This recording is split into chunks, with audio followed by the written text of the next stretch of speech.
Welcome back, RuralVacantLand.com. This is Luke Smith. I've got another property for you. This one is a little over 3 acres. It's in Navajo County, Arizona.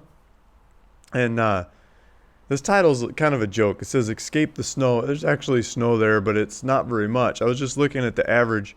The nearest town to this property is called Snowflake, Arizona. It's in the southern part of Navajo County. It's northeast a little bit of Phoenix. And so the name Snowflake is they get on average 13 inches a year of snow, when the U.S. country on average gets 28 inches a year of snow, so less than half the average. And it's usually got blue skies. I mean, over 300 days a year of blue skies, just big blue skies. And I think that's one of the beautiful things about this area. It's big blue skies, not very many people, the land's really cheap, and the supplies aren't very far away. So let's take a look at this thing and see if you see what I see. So let's jump into the website. So here's a property. It's 3.3 acres. It's got the GPS or the APN numbers. I just lowered the price. It's been on the website for a bit. I just knocked the price down $500. Take it from like $1,500 to $999. So it's just under $1,000. This picture is the original property. The original property was I forget what size, but eventually you get this piece of it. I sold off some pieces of this over time, and the laws changed somewhere along the way. And so as I'm doing splits on this property under the new laws, you're going to get, I'm going to do a deed to you that has a disclaimer on it. And the disclaimer is going to say that it doesn't comply with the current regulations. And to get it to comply with the current regulations, we'll pull up some more maps here. That's not the right property. I need to update some of those pictures. So here's satellite. Okay, so to comply with the current regulations, you need access. And so this access has, there's a legal access and physical access on the western boundary of this property. And that's what the county's looking for. The county assessor's looking for that. And you got to go show them that it's there. So when you go show them that legal access is there, they'll charge you $300, and they should approve it. And then after you do pay that $300 to show them that access is there, then you can get a building permit for the property and go apply for a building permit. So they just added another step in between buying the property and building on the property. It's a $300 fee with the assessor, and they just want to make sure that you got access to the property. So that's what that disclaimer that's going to be on the deed is about. And then recently the county started sending letters out. So when I record deeds like this, they're going to send you a letter that says a lot of the same stuff. And it's going to point to the rules and regulations about it, that you need to get it to comply with the assessor's office before you can get a building permit for the property. So I've got it set up. There's a buy now button on the website. You can buy the thing in $999. You can check out there. It asks for your title information, your mailing address for the future tax bills, and contact information if I need to get in touch with you for any reason. It's good to put contact information in there. Got legal description of the original property. This piece of the property, I'll get the legal description in there for the piece of the property. The general elevation is almost 6,000 foot. It's higher elevation, 5,899. GPS coordinates. If you click on these GPS, you can open them in another map of where the property is located. Or if you do it on your phone, it'll give you driving directions to the property. What else? $95 a year taxes. There's basic information. There's a Walmart. It's like 12 miles from the property. There's Taco Bell, some other restaurants and things. There's a post office. There's a grocery store, and just basic information about it. So if we play with this map, I like to play with these maps because I spent a lot of time and energy making these maps. I'm pretty proud of these maps at RuralVacantLand.com. You can go to the link down below and go play with these maps. And they're interactive maps with the lot lines of the properties, where these properties are located. So there's a wash in the back, and the way I do in the legal description on this one is it goes from this road to this wash, and then to the center of the wash, and then on the other side somebody else gets from this road to the center of that wash. And So the other side's already sold, and other people have already spoken for it. Um, but it's got it's got some juniper bush on it, and it looks like you could drive right up and pull in on your RV.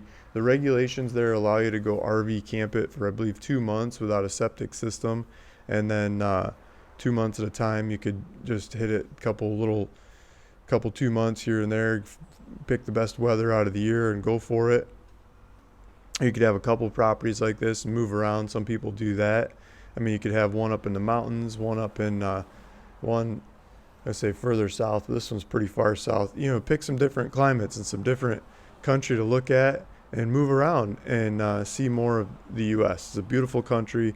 This is a beautiful corner of it. This is totally different than where I grew up in northern Michigan, where we have trees and lakes and streams and mosquitoes all the time or snow and ice.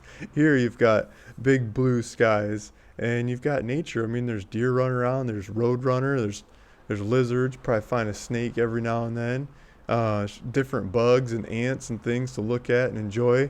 And that's what I remember the most about seeing different places and being different places, what the animals and the bugs and the plants and things were.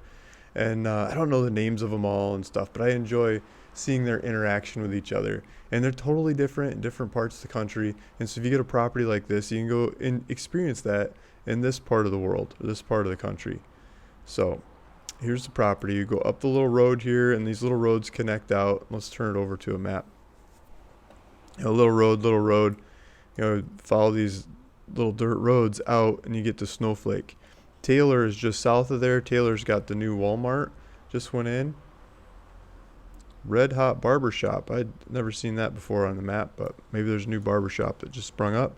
South of Taylor a little bit, down to 77, you've got Sholo and Pine Top, and there's Home Depot and big box stores. You can get all kinds of supplies there. I think you can get some basic lumber and stuff over here too.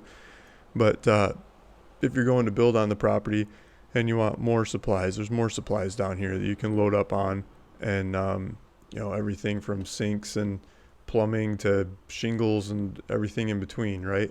So you can go make the place happen from there. What else do I want to tell you? Well, let's show you where we are if you don't know what part of Arizona this is. So let's zoom out, and you can see Phoenix is over here. So Phoenix is the major metropolitan hub of Arizona. Flagstaff's up to the north. You could go either direction, but the property's over here. So if you cross the mountains, you could be down in the Phoenix area, or if you're coming from Phoenix, cross the mountains to come to this property. And the mountain range runs along through here. It gets up into trees and forests, lakes and streams, alpine-ish kind of lakes and streams up here, but colder winters. And then down here, it's much more mild winter and mild summer, because you're at almost 6,000 foot elevation, where Phoenix is more at like 1,100 foot elevation or 1,000 foot elevation. So you don't get anywhere near as hot and toasty as Phoenix in the summer, but you get some nice weather. I pulled up the weather in Sholo or Snowflake. I got Snowflake on the board, and today right now it's 8:30 in the morning or something, and it's 72 degrees, and it's supposed to get up to maybe as high as 89 today, like in the afternoon, late afternoon, evening. But it looks like in the 80s. This is some of the hottest it should get. I mean, some parts of looking out in the next day or two, it looks like it gets in 91, 92.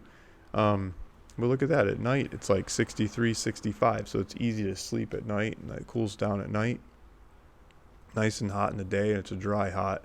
It's totally different than being in the south or something with that kind of temperature. So there we go. This property is available on my website, and by clicking the link in the description of this video, you can get back to the website and go look at these maps, look at the description, look at the information, and see if this is the right, or go look at the property, be even better, and check out with it on the website. Fill out the information. I'll get the deed in your name right quick order.